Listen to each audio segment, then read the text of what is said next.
महाराष्ट्र विधानसभा चुनाव में हार के बाद महाविकास अघाड़ी को बड़ा झटका तो लगा ही है, लेकिन इस चुनाव में मिली शिकस्त ने शरद पवार और शिवसेना उद्धव ठाकरे गुट की प्रियंका चतुर्वेदी और संजय राउत के लिए राज्यसभा के रास्ते भी बंद कर दिए हैं। यानी ये तीनों दिग्गज अब राज्यसभा नहीं जा पाएंगे। बता दें कि शरद पवार और प्रियंका चतुर्वेदी 3 अप्रैल 2020 को 6 साल के कार्यकाल के लिए चुने गए थे, जबकि राउत 2022 में चुने गए थे। पवार और चतुर्वेदी दोनों का कार्यकाल 3 अप्रैल 2026 को समाप्त हो रहा है, जबकि राउत का कार्यकाल 22 जुलाई 2028 को समाप्त होगा। कार्यकाल खत्म होने के बाद ये तीनों नेता फिर से राज्यसभा नहीं जा पाएंगे। दरअसल एनसीपी, शरद गुट और शिवसेना उद्धव गुट दोनों की पर्याप्त ताकत के अभाव में इन तीनों नेताओं को फिर से उच्च सदन में भेजना संभव नहीं होगा। हालांकि पवार ने तो पहले ही घोषणा की थी कि ये राज्यसभा के सदस्य के रूप में उनका आखिरी कार्यकाल होगा, लेकिन संजय राउत और प्रियंका चतुर्वेदी अब राज्यसभा नहीं जा पाएंगे। इसकी बड़ी वजह हालिया महाराष्ट्र विधानसभा चुनाव के नतीजे हैं। एक दिन पहले आए महाराष्ट्र विधानसभा चुनाव 2024 के नतीजों में उद्धव और शरद पवार की पार्टी को बड़ा झटका लगा है। उनके विधायकों की संख्या पहले से बहुत कम हो गई है, जिसकी वजह से इन नेताओं के राज्यसभा के लिए फिर से चुने जाने की संभावना बेहद कम हो गई है।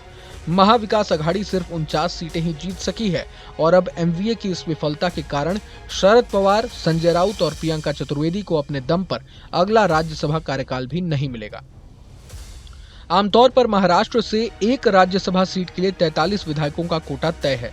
इस लिहाज से पूरी महाविकास अघाड़ी मिलकर केवल इनमें से एक को ही राज्यसभा भेज सकती है, वो भी तब जब गठबंधन में किसी एक के नाम पर आम सहमति बन सके। हालांकि यहाँ अपने चाचा शरद पवार के लिए भतीजे अजित एक सहारा जरूर बन सकते हैं। भले ही अजित पवार ने अलग पार्टी बना ली हो, लेकिन शरद पवार के नाम पर सहानुभूति लेने के लिए वे उन्हें राज्यसभा भेजने के लिए समर्थन दे सकते हैं।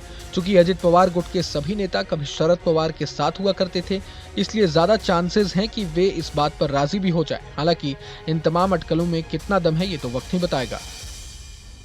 इधर विधानसभा चुनाव में अपनी पार्टी के खराब प्रदर्शन के बाद शरद पवार मीडिया के सामने मुखातिब हुए हैं।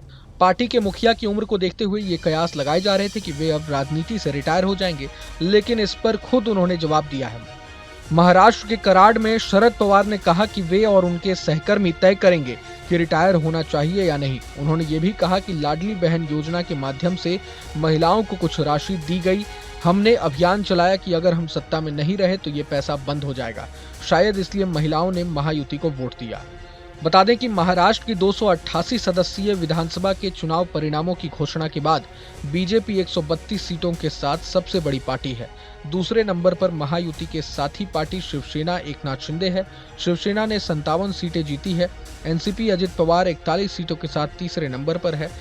शिवसेना यूबीटी 20, कांग्रेस 16 और एनसीपी शरद पवार गुट 10 सीटें ही जीत पाई हैं, जबकि 2 सीटें सपा ने जीती है। बहरहाल पूरे वीडियो को लेकर आप क्या सोचते हैं हमें कमेंट बॉक्स में जरूर बताएं। अगर आपको ये वीडियो पसंद आया तो लाइक करें और चैनल को सब्सक्राइब करें। वहीं तमाम बड़ी खबरों के लिए देखते रहें न्यूज नेशन। न्यूज नेशन अब व्हाट्सएप पर खबरों के ताजा अपडेट के लिए न्यूज नेशन के इस क्यूआर कोड को स्कैन करें।